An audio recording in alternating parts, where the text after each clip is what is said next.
আসসালামু আলাইকুম ওয়া রাহমাতুল্লাহি ওয়া বারাকাতুহু। তৌফিক আলাই আছি আপনাদের সঙ্গে। আশা করি আপনারা প্রত্যেকেই ভালো আছেন।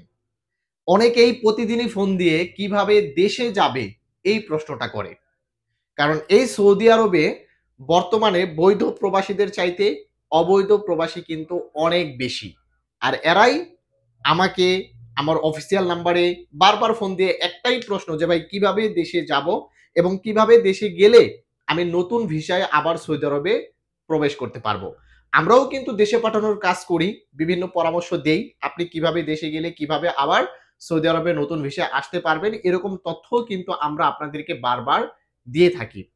আজকের ভিডিওতে আপনাদেরকে খুব ভালো করে বোঝানোর চেষ্টা করব।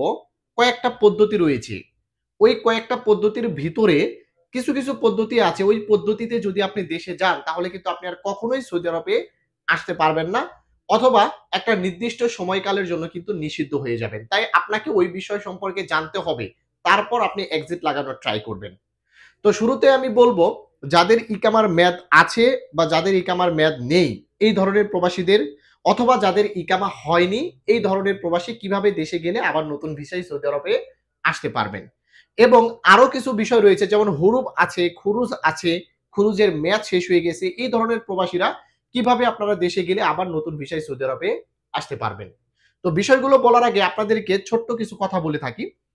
আমরা সৌদি আরবে যখন আসি তখন কিন্তু একটা ভিসা নিয়ে আসি। সেটা হচ্ছে ওয়ার্ক পারমিট ভিসা। আমরা যারা কাজের ভিসা আসি তারা ওয়ার্ক পারমিট ভিসা নিয়ে সৌদি আরবে আসি। আবার এই ওয়ার্ক পারমিট ভিসা নিয়ে আসার পর যখন সৌদি আরব থেকে চলে যেতে চাই তখন ২ ধরনের ভিসা নিয়ে যেতে হয়। একটা হচ্ছে খুরুজ নেহাই, আরেকটা হচ্ছে খুরুজ আওদা। অর্থাৎ হয় আমি ছুটিতে দেশে যাব অথবা আমি একেবারে ফাইনাল এক্সিটে দেশে চলে যাব। এই ২ ধরনের ভিসা নিয়ে তারপর কিন্তু আমাদেরকে সৌদি আরব থেকে যেতে হয়। এখন আপনি এই ফাইনাল এক্সিট বা খুরুজ নেহাই একেবারে খুরুজ নেহাই নিয়ে যদি আপনি দেশে গিয়ে আবার নতুন ভিসা আসতে চান তাহলে নির্দিষ্ট কিছু প্রসেসিং রয়েছে। ওই প্রসেসিং এর মাধ্যমে আপনাকে কিন্তু সেই ভিসাটা নিতে হয় অর্থাৎ ফাইনাল এক্সিট ভিসাটা নিতে হয়। যদি আপনি প্রসেসিং করতে একটুও ভুল করেন তাহলে হয়তোবা সৌদি স্বরাষ্ট্র মন্ত্রণালয় আপনাকে আজীবনের জন্য নিষিদ্ধ করে দিবে অথবা আপনাকে ৩ বছর বা ৫ বছরের জন্য নিষিদ্ধ করে দিবে।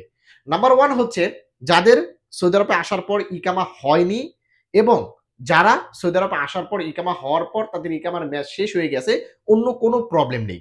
ইকামা হয়নি এবং ইকামার মেয়াদ শেষ হয়ে গেছে আর কোনো প্রবলেম নেই।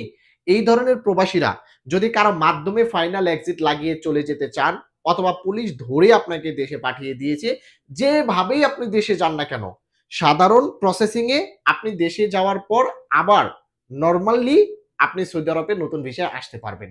তবে এখানে একটা শর্ত হচ্ছে যেভাবেই আপনি দেশে চলে যান না কেন, দেশে যাওয়ার পর আপনি একটা এয়ারপোর্ট পেইন্ট তুলবেন। এয়ারপোর্ট পেইন্ট তোলার পর যদি আপনি ওই এয়ারপোর্ট পেইন্টের ভিতরে যদি ৯০০ সিরিয়াল বা ৭০০ সিরিয়ালের মামলা দেখেন, তাহলে আপনি কিন্তু সৌদি আরবে অনির্দিষ্ট কালের জন্য নিষিদ্ধ। সেটা হতে পারে ৩ বছর, হতে পারে ৫ বছর, হতে পারে ১০ বছর, হতে পারে আজীবন। যাদের ইকামার মেয়াদ নেই আর যাদের ইকামা হয়নি। এবং যাদের ইকামাতে কফিল ফাইনাল এক্সিট দিয়েছে, আপনি ৬০ দিন টাইম পেয়েছেন। এই ৬০ দিনের ভিতরে আপনি সৌদি আরবে থেকে বের হননি। এখন ৬০ দিন পার হয়ে যাওয়ার পর এখন আপনি কোন মাধ্যমে ফাইনাল এক্সিট নিতে চাচ্ছেন। যার মাধ্যমেই আপনি ফাইনাল এক্সিট নেন না কেন, ফাইনাল এক্সিট নেওয়ার পর আপনি ফাইনাল এক্সিটের পেপারটি বের করলে আপনি দেখতে পাবেন সেখানে ৯০০ সিরিয়াল বা ৭০০ সিরিয়ালের কোন মামলা আছে কিনা। যদি ৯০০ সিরিয়াল বা ৭০০ সিরিয়ালের মামলা থাকে তাহলে আপনি নিষিদ্ধ। অথবা আপনি দেশে যাওয়ার পর যদি এয়ারপোর্ট পেইন্ট তোলার পর দেখেন ৯০০ সিরিয়াল বা ৭০০ সিরিয়ালের নাম্বার আছে তাহলে আপনি অনির্দিষ্ট কালের জন্য নিষিদ্ধ। আর যদি এই নাম্বারটা না থাকে তাহলে আপনি যেকোনো মুহূর্তে অথবা ৩ মাস বা ৬ মাস পরেই আপনি নতুন ভিসায় সৌদি আরবে প্রবেশ করতে পারবেন। এটা হচ্ছে যাদের ফাইনাল এক্সিট কফিল দিয়েছিল কিন্তু আপনি দেশে যাননি সেটা এক্সপায়ার করে ফেলেছেন। এবং নাম্বার ৩ হচ্ছে আপনাকে কফিল হুরুপ দিয়েছে। এই হুরুপপ্রাপ্ত প্রবাসীরা যদি হুরুপটা আপনার বর্ডার নাম্বারের উপরে হয়ে থাকে অথবা হুরুপটা আপনার ইকামা নাম্বারের উপরে হয়ে থাকে, যেভাবেই হুরুপটা হোক না কেন, সেটা টার্মিনেট হুরুপও হতে পারে বা সেটা পুরাতন হুরুপও হতে পারে। যদি আপনার ইকামাতে হুরুপ থাকে তাহলে কিন্তু আপনি দেশে যাওয়ার পর কোনোভাবেই সৌদি আরবে প্রবেশ করতে পারবেন না। আপনি জীবনের জন্য অথবা অনির্দিষ্ট কালের জন্য কিন্তু নিষিদ্ধ। অর্থাৎ যারা হুরুপ প্রাপ্ত, আমেন মঞ্জিল হোক, সাওয়াক্কাস হোক, তাব্বাক মঞ্জিল হোক, জেনারেল প্রবাসী হোক, ডোমেস্টিক হোক, যে কেউ হতে পারে।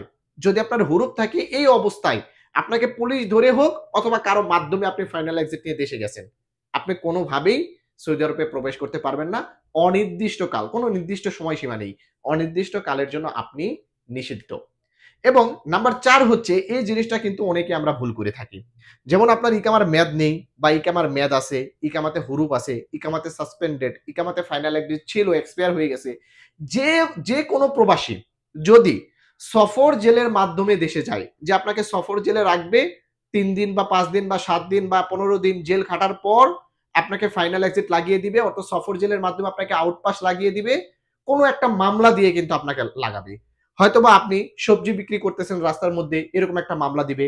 অথবা আপনি রাস্তার মধ্যে পানি বিক্রি করতেছেন, এরকম একটা মামলা দিবে। যেকোনো একটা মামলা দিয়ে কিন্তু সফর জেলের মাধ্যমে পাঠায়। ইকামার মেয়াদ থাকলেও পাঠাই, ইকামার মেয়াদ না থাকলেও পাঠাই, হুরুফ থাকলেও পাঠাই, খুরুজ থাকলেও পাঠাই। যে কোনো প্রবলেম থাকুক না কেন, শুধু মামলা বাদে যদি আপনি সফর জেলের মাধ্যমে কোনোভাবে দেশে চলে যান, আপনিও কিন্তু অনির্দিষ্ট কালের জন্য সৌদি আরবে প্রবেশ করতে পারবেন না। মিনিমাম ৫ বছর। হয়তোবা ৫ বছরের পূর্বে আপনি সৌদি আরবে প্রবেশ করতে পারবেন না। এবং আরেকটা বিষয় রয়েছে, অনেকেই দেখবেন আপনাকে যে জাওজা সিস্টেমে বা থানার ভিতরে ১ দিন রাখবে, ১ দিন রেখে আপনার ফাইনাল এক্সিট কমপ্লিট করবে। ফাইনাল এক্সিট কমপ্লিট করে আপনাকে দেশে পাঠিয়ে দিবে। তো এই সিস্টেমে যদি আপনি দেশে যান, আপনাকে ওই একদিন থানার ভিতরে রাখার পর আপনাকে যে অরাগাটা দিবে, ফাইনাল এক্সিটের যে পেপারটা দিবে, ওই পেপারের মধ্যেই কিন্তু লেখা থাকবে আপনি আসতে পারবেন কি পারবেন না। যদি পেপারের ভিতরে দেখেন ৯০০ সিরিয়াল বা ৭০০ সিরিয়ালের মামলা আছে, তাহলে আসতে পারবেন না। আর যদি পেপারের ভিতরে দেখেন ৯০০ বা ৭০০ সিরিয়ালের কোনো মামলা নেই, তাহলে 100% আপনি আসতে পারবেন। এবং আরো জটিল কিছু বিষয় রয়েছে, ওই বিষয়গুলো সম্পর্কে আমি ভিডিওতে বলা সম্ভব না। যার কারণে ওগুলো স্কিপ করে গেলাম। যদি কারো কোনো কিছু বোঝার সমস্যা থাকে, অবশ্যই ভিডিও কমেন্ট বক্সে আপনারা লিখে দিবেন। আমি অ্যান্সার দেওয়ার চেষ্টা করব। অথবা ভিডিওতে আপনারা নাম্বার পাবেন। আমার নাম্বার, আমার অফিসিয়াল নাম্বার, তাদের সাথে যোগাযোগ করলে বিভিন্ন তথ্য কিন্তু আপনারা পেয়ে যাবেন। তো অবশ্যই ভিডিওকে শেয়ার করে দেওয়ার জন্য অনুরোধ করতেছি। এবং যদি আপনারা দ্রুত দেশে যেতে চান, আমাদের মাধ্যমে কোনো পরামর্শ নিতে চান, আমাদের সঙ্গে যোগাযোগ করতে পারেন। আপনাদেরকে ইনশাআল্লাহ হেল্প করার চেষ্টা করব। ভালো থাকবেন, সুস্থ থাকবেন। আসসালামু আলাইকুম।